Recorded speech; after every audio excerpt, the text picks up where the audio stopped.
"Don't touch me. Real executives are checking in here." The sentence sliced through the summit lobby like a whip. Conversations stalled, cameras lifted. Even the echo of footsteps seemed to freeze. Maya Thompson stood there, hand extended, calm, composed, as Andrew Carlisle brushed past her like she was furniture. He didn't lower his voice. He didn't look at her twice. He just dismissed her, loudly. "You people handle badges," he added, flicking his wrist. "I'm here for actual business." A few gasps, a few murmurs, dozens of eyes shifting toward the scene he had just created. Maya slowly lowered her hand. No anger in her expression, just the kind of quiet dignity that makes arrogance look childish. Andrew strutted away, bragging about meetings he didn't deserve, unaware that the woman he had just humiliated carried a power he couldn't dream of. And in less than 8 hours, the same woman he tried to step over would become the force that ended his entire career.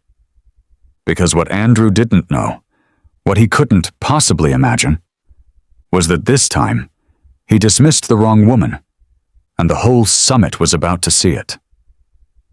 This is Hidden Black Echoes, where the stories of struggles are told, the rise and the voice of those the world tried to silence. If you believe that power means nothing without respect, tap like, hit subscribe, and turn on notifications. Because what happens next in this summit will show exactly what happens. When arrogance walks in loud, and real authority walks in quietly. Maya slowly lowered her hand, her expression unreadable. No anger, no embarrassment, just quiet composure, the kind that makes the offender look even smaller. Laura Chen, the event coordinator, watched from behind the check-in desk, jaw tightening. She had seen executives behave badly before, but this was bold even for Andrew Carlisle. "Sir," Laura said carefully, stepping forward. "She was just—" "I don't need help from staff," Andrew barked, brushing her off. "Where's the VIP line? I'm speaking with Chairman Hale today." The irony would have been funny if it weren't so insulting. Maya stepped aside, giving him space, but she didn't shrink. She didn't apologize. She didn't even break eye contact. And that unsettled him. Andrew smoothed his tailored suit, adjusted his cufflinks, and strutted toward the VIP sign-in table, convinced he had put a nobody in her place. Maya quietly moved to the end of the line. A whisper rose from behind her. "Are you okay?" a woman asked gently. Maya smiled. "I'm fine." But the lobby wasn't. Dozens of eyes followed Andrew. Eyes that had witnessed the arrogance, the dismissal, the disrespect dripping from every word he'd thrown at her. 2 young entrepreneurs shook their heads. That was unnecessary. Andrew, hearing none of it, was already introducing himself loudly to strangers, telling anyone who would listen about his 8-figure portfolio and his exclusive access to the board chairman. He hadn't earned respect. He bought the illusion of it. Meanwhile, Maya reached the check-in desk. Laura leaned in. "How do you want to handle this?" Laura whispered. "I can report him." Maya shook her head softly. "No need. I've seen worse." Her voice wasn't defeated, just wise, experienced, strong in a way that didn't need to announce itself. Laura noticed the way Maya carried herself, poised, deliberate, with a quiet confidence that didn't fit the staff member assumption Andrew had made. "Name for the badge?" Laura asked. Maya opened her small leather folder and slid a document across the counter. Laura read it, then blinked, then looked again. Her heart skipped. She stared at Maya with new eyes. "Miss Thompson," she whispered. "The Maya Thompson?" Maya simply nodded. Laura swallowed. Ma'am, if you need anything at all, please come directly to me. People often underestimated Maya at first glance, the same way they once underestimated every black woman who had to push twice as hard to earn half the respect. But Laura knew better now. Maya clipped her badge onto her dress and stepped toward the hallway leading to the main forum. Across the lobby, Andrew spotted her again, and unbelievably rolled his eyes. "She's still here?" he scoffed to a colleague. "People like that shouldn't be near high-level summits. No standards anymore." Phones subtly lifted. People recorded. Whispers spread. Maya didn't turn around. She didn't defend herself. She simply walked with the grace of someone who was used to being underestimated, and used to proving people wrong without raising her voice. But the lobby had changed. Where before guests ignored her, now they watched her, curious, respectful, waiting to see what she would do. Andrew, oblivious, kept talking big. "If Hale meets me today, my firm is landing the contract. The board knows what I bring to the table." What he didn't know was that the most important person in the entire summit, the person he needed more than anyone, was the same black woman he had just humiliated. But fate has a sense of humor, because in less than an hour, Andrew Carlisle would learn who Maya Thompson truly was. And when he did, he would lose everything he bragged about, in 8 hours flat. The main conference hall buzzed with the low thunder of high-power conversations, CEOs huddling over deals, board members laughing too loudly, journalists weaving through the crowd like hawks waiting for a headline. But several pairs of eyes weren't on the stage, or the booths, or the branded banners. They were on her, Maya Thompson, the same young black woman Andrew Carlisle had humiliated minutes earlier. She walked through the hall with a quiet authority that made people step aside without realizing why. Something about her presence unsettled the ones who had witnessed the scene. Her kindness, her quiet strength, the way she refused to shrink. A soft-spoken man in glasses nudged his co-worker. "That's her," he whispered. "The woman he yelled at." The co-worker nodded. "She handled it better than most would have." "Better than I would have," another muttered. And all the while, Andrew remained blissfully unaware of the shift happening around him. He strutted from booth to booth, handing out business cards like confetti, talking loudly about his exclusive meeting with Chairman Hale. "By the end of today," he boasted to a pair of young founders, "I'll likely be stepping into a board advisory role. Hale values men who get things done." On the other side of the room, Maya approached a workstation where badges were being scanned for entry into a private session. The attendant looked up, and his eyes widened. "Ms. Thompson," he said quickly, standing a little straighter, "your room is ready, and the other executives have already arrived." Everyone within earshot froze. "Other executives? Her room?" Maya nodded lightly. "Thank you." Andrew, passing behind her at that exact moment, heard only the tail end. He smirked. "Executives? She's probably taking lunch orders." He didn't even lower his voice. The group near him exchanged looks, pity, disbelief, irritation, but they said nothing. They wanted to see what would happen next. Maya stepped towards the glass doors, but she paused for half a second, turned her head, and said, "Mr. Carlisle, your panel starts in room B, not C. You're walking the wrong way." Her tone wasn't mocking. It was simply informed. Andrew blinked, thrown off. "How would you know where I'm supposed to be?" he snapped. Maya's gaze stayed soft. "I read the summit layout. It helps to be prepared." He scoffed. "Prepared? Sweetheart, I've been doing this longer than you've been alive." He walked off, bumping her shoulder on the way, not enough to knock her, but enough that several attendees gasped. Maya didn't flinch. She simply walked through the glass doors toward the executive conference suite. Inside, the noise died. The lighting softened. Security stood straighter.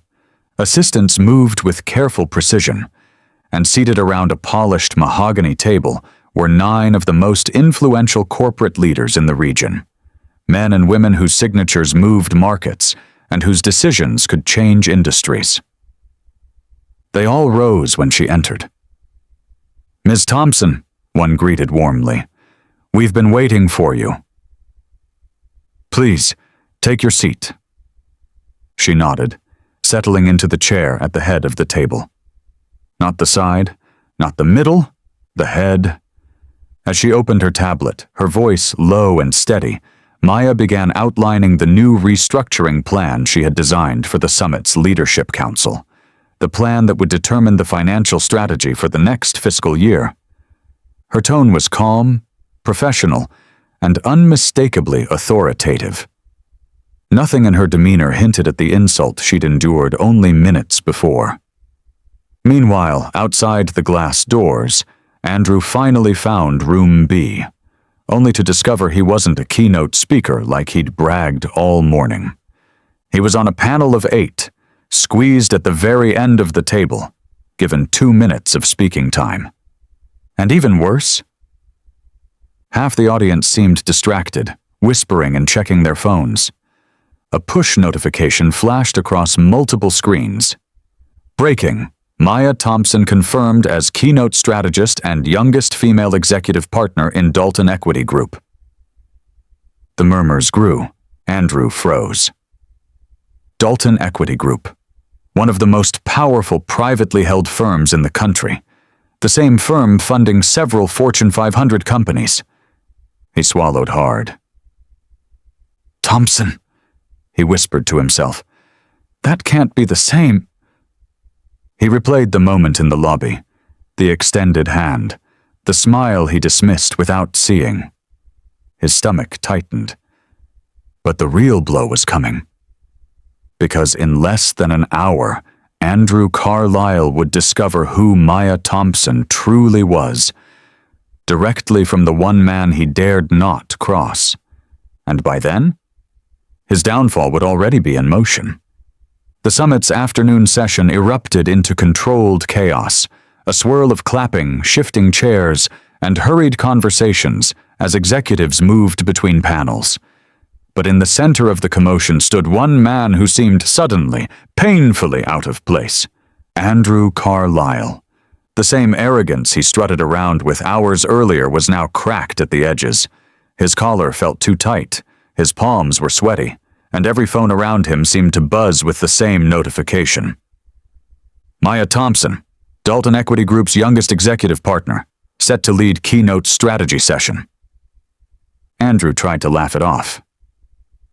"No way, not the same girl," he muttered. "Must be coincidence." But doubt clawed at him. Then another wave of whispers swept through the lobby. "Is that her?" "That's Maya Thompson. She's the partner everyone's been talking about." Partner, as in owner level, power level. And that was when Andrew's own phone buzzed violently in his pocket. He pulled it out and froze. Chairman Hale. 7 missed calls. Chairman Hale. 3 new texts. "Where are you? We need to talk. Now." "Stay exactly where you are." Andrew's chest tightened. The chairman wasn't a man who repeated himself, ever. If he called more than once, careers ended, companies dissolved, whole divisions disappeared. Andrew looked up, scanning the crowd for a familiar face. He found one. An elderly man walked through the summit hallway with an elegance that made people step aside instinctively. White suit, cane of polished ebony, glasses that reflected the ceiling lights like small suns. Richard Dalton. If this moment has you hooked, tap like and hit subscribe for more stories where quiet dignity flips the entire room. and the one ignored at first becomes impossible to overlook. Founder of Dalton Equity Group, fortune built from nothing. A man whose handshake had once caused a Wall Street meltdown because two CEOs fought over who he'd favored. Executives parted for him like water. Andrew gulped. "Sir," he blurted, pushing through the crowd. "Mr. Dalton, good afternoon, sir. It's an honor." Dalton did not even slow down. His gaze slid past Andrew as though he were invisible. Andrew hurried to follow, desperation bleeding into his voice. "Sir, Chairman Hale sent for me. He asked that I—" Richard Dalton stopped walking. Slowly, painfully slowly. He turned, his eyes sharp as razors. "Ah," Dalton said, voice silk over steel. "Andrew Carlisle." Andrew immediately straightened. "Yes, sir, that's me. Grant, Chairman Hale said—" Dalton raised a hand. It shut Andrew up instantly. "Before we proceed," Dalton said, "I would like to ask you a simple question." Andrew swallowed hard. "Of course, sir." Dalton looked him dead in the eyes. "Did you assault one of my partners today?" The room fell silent. Every executive nearby froze mid-step. Conversations died. Phones lowered. People leaned in. Andrew's voice cracked. "Sir? No, I would never—" Dalton held up his phone. On it was the video. Andrew hitting Maya with the rolled menu. Her trembling whisper, "Please, please stop hitting me." The restaurant freezing. Someone had sent the footage directly to Dalton. Probably dozens of people had. Dalton's face turned to stone. "My partner," he repeated slowly, "took time away from a multi-million-dollar negotiation to volunteer as a guest mentor at a community event this morning. On her way, you decided she was beneath shaking your hand, beneath dignity, beneath respect." Andrew shook his head rapidly, panic rising. "Sir, I didn't know—" "That," Dalton snapped, "is precisely the problem." The hallway vibrated with tension. "You walked into a space you don't own, carrying arrogance you didn't earn, and struck a woman who outranks you by every measurable standard, including humanity." People winced. Phones started recording. Andrew's voice broke. "Mr. Dalton, please! This is a misunderstanding." Dalton leaned in. "There will be consequences," he whispered, "and they begin now." Two security officers appeared behind Andrew, as if summoned by Dalton's breath. "Escort him out of the summit," Dalton ordered calmly. "He is no longer welcome here." Andrew spun around. Wait, I can explain." One guard grabbed his arm. The other took his badge. "No, please. Not like this. I'm a senior vice president. I have a meeting with Chairman Hale." "You did," Dalton said. "Not anymore." Andrew felt his stomach drop. His career wasn't slipping. It was collapsing. As security pulled him backward through the lobby, he shouted, "Please! Somebody tell him I didn't know who she was! I didn't know!" Dalton's voice rang out, calm and final. "And that, Mr. Carlisle, is exactly why you will never sit in a room with us again." Andrew's shouting grew weaker as he was dragged from the hall. Behind Dalton, the glass doors of the executive suite opened. Maya Thompson stepped out. Elegant, calm, powerful. Dalton turned to her and bowed his head slightly. "Shall we begin, partner?" Maya nodded once. Her eyes, however, flicked toward the doors where Andrew had vanished, not with vengeance, not with gloating, but with the quiet strength of someone who had survived much worse and climbed far higher. The balance of power had officially shifted, and the world had just witnessed it happen. The conference room fell silent after Andrew Carlisle was escorted out. The glass walls still trembled from the force of the moment, a room that once belonged to him, now echoing with the ghost of his arrogance. His abandoned briefcase sat crooked on the table, papers spilling out like the last scraps of his authority. Maya Thompson stood near the window, hands clasped, steady but still processing everything. She hadn't come here for revenge. She hadn't even come here for recognition. She'd only come to finalize a philanthropic contract. Yet the world had flipped in the span of a morning. Richard Dalton entered quietly behind her. Even now, after revealing he was the billionaire co-owner of the corporation, he moved with the humility of someone who'd lived many lives. His voice was low, gentle. "Maya," he said, "I'm truly sorry for what happened earlier." She turned to him, surprised. "You don't owe me an apology, Mr. Dalton. Andrew made his choice." Richard shook his head. "No. A culture allows behavior like that to exist. And culture is leadership. That makes it my responsibility." His words weren't dramatic. They were simply true. And somehow heavier because of it. Maya exhaled, folding her arms. "I've dealt with men like Andrew my whole life. People who see the handshake, the skin tone, the gender, before they see the person." Richard studied her for a moment. "And yet you never lowered yourself to his level." "I don't get to," she said quietly. "Black women rarely do." Laura Chen, the assistant who'd witnessed everything earlier, stepped forward. She looked shaken, guilt mixed with awe. "Ms. Thompson," she said softly, "I should have spoken up when Andrew dismissed you. I froze. I'm sorry." Maya offered her a small smile. "You spoke up when it mattered." Laura's eyes glistened. "But you handled yourself with so much grace. Most executives here couldn't do that."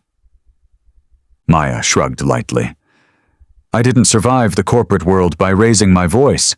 I survived by raising my standards." Richard let out a quiet breath, almost like admiration. "Tell me," he asked, "why did you insist on shaking his hand again? You could have let it go." Maya held his gaze. "Because I refuse to let anyone teach my son that we shrink ourselves to make others comfortable. If someone denies your humanity, you show it again. Not for them, but for the people watching." Richard's eyes softened. "Your son must be proud of you." "He's 7, she said with a quiet laugh. "He just wants pancakes and superheroes. But one day, he'll need these lessons." Richard nodded slowly. "Then let me help you teach them." She frowned slightly. "What do you mean?" He walked to the head of the table, Andrew's old seat, and gestured for Maya to sit. She hesitated before taking the chair, the leather still warm from the chaos earlier. Richard sat opposite her, hands folded. "Your nonprofit does extraordinary work," he said. "You're feeding families, funding STEM programs, sponsoring young entrepreneurs. And you do it alone." "I have a small team," she corrected. "Underpaid," he countered, "under-resourced, and still outperforming organizations 5 times your size." Maya's eyes narrowed with caution. "Why are you telling me this?" Richard smiled gently. "Because after what I witnessed today, I'm convinced the world needs more leaders with your temperament, not Andrew's." Laura took a sharp breath, understanding before Maya did. "Maya," Richard continued, "I'd like to fully fund your organization, permanently, and partner with you to expand it nationwide." The room seemed to still. Even the air paused. Maya blinked. That's too much. I never asked for—" "No," he interrupted kindly. "You earned it." She swallowed hard. "This feels like a reward for something I didn't want to experience." "It isn't a reward," Richard said. "It's recognition." Silence stretched, full of meaning. Then footsteps echoed outside the hall, frantic, heavy. A security guard appeared at the glass door. "Mr. Dalton," he said, "Andrew Carlisle is causing a scene in the lobby." Richard sighed. "Let him shout. It won't change a thing." Laura looked at Maya. "Are you all right?" Maya glanced at her reflection in the glass, the same woman who walked in that morning, but somehow different. Taller, steadier, seen. "I'm more than all right," she said softly. Richard stood. "Come. Let's finalize the paperwork. Lives are waiting for you, Maya Thompson." Maya rose from the chair. No trembling, no hesitating. Just quiet power. Andrew Carlisle had dismissed her handshake, and because of that mistake, Maya Thompson was about to change the world. The lobby was chaos. Security guards formed a loose circle around Andrew Carlisle, who stood red-faced and trembling, shouting at anyone who dared meet his eyes. His tie hung crooked, his hair was disheveled, the image of a man whose power had evaporated faster than he could process. "You can't do this," he barked, pointing wildly. "I am the senior executive of this corporation. I built half the partnerships in this building." One guard calmly replied, "Sir, Mr. Dalton has ordered that you be escorted off the premises." Andrew's voice cracked with fury. "Dalton, that old man. He's not even—" "He's the controlling owner of the entire holding group," the guard said. "And if he tells us to remove you, we remove you." The realization hit Andrew like an earthquake. His knees almost buckled. He spun toward the reception desk. "Laura!" he shouted. "Laura, tell them! Tell them what happened! Tell them this is a misunderstanding!" But Laura Chen stepped forward with a calmness that shocked even her. "No, Andrew," she said quietly. "It wasn't a misunderstanding. It was who you've been for years. Today just gave everyone the courage to say it." Andrew stared at her, betrayal twisting across his face. "You were supposed to be loyal," he whispered. "I am loyal," she replied. "To what's right." Security took him by the arms. He didn't resist. He couldn't. His ego had been dragged out of the building before his body was, and as he was escorted through the glass doors into the sunlight, dozens of employees watched, some in pity, most in relief. By the time the doors shut behind him, his phone buzzed with the first of many notifications. Board notice, emergency review of executive conduct, effective immediately. His career wasn't just cracked, it was gone. Upstairs, Maya Thompson stood with Richard Dalton and Laura, reviewing the documents laid neatly on the conference table. The transformation from humiliation victim to strategic partner happened so fast it felt unreal, yet every step felt earned. "Maya," Richard said, handing her a folder stamped with the corporate seal. "This is the official partnership agreement. Your organization will receive full annual funding, plus resources to open 5 new branches this year." Maya stared at the paperwork. Her throat tightened. I don't know what to say." "You don't have to say anything," Richard said warmly. "Just keep doing the work you've been doing, now with the support you should have always had." She smiled softly, gratitude shimmering in her eyes. Laura stepped forward next, holding a small black box. "This is from the board," she said. "A symbol of appreciation." Maya opened it. Inside was a polished silver pin engraved with the company crest, a pin reserved for partners, the highest honor the corporation offered outsiders. "In one morning," Laura said, "you demonstrated more leadership than some executives here have shown in 10 years."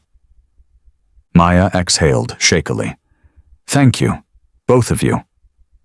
Richard waved off the formality. "Oh, don't thank us yet. You'll be busier than ever once this rolls out." Maya laughed, the first time Richard had heard true joy in her voice. It warmed the room. Later that afternoon, The three stepped into the lobby. Employees paused as they passed, but instead of staring the way they had when Andrew was dragged out, they stepped aside with respect. Some whispered, some nodded, some smiled at Maya with quiet admiration. At the doors, a man rushed up breathlessly, a delivery driver. "Miss Thompson?" he asked. She turned. "Yes?" He held out a tablet. "Package for you. Signature, please." She signed, confused. The driver handed her a medium-sized box. Mr. Dalton said it was urgent. Richard winked. "Open it." Inside the box lay a framed photograph of Maya shaking hands with Richard, the photo taken minutes earlier, printed and mounted already. Beneath it, engraved in silver, "Respect is not given. It is revealed." Maya covered her mouth, tears gathering in her eyes. "I don't deserve all this," she whispered. "Yes," Richard replied. "You do.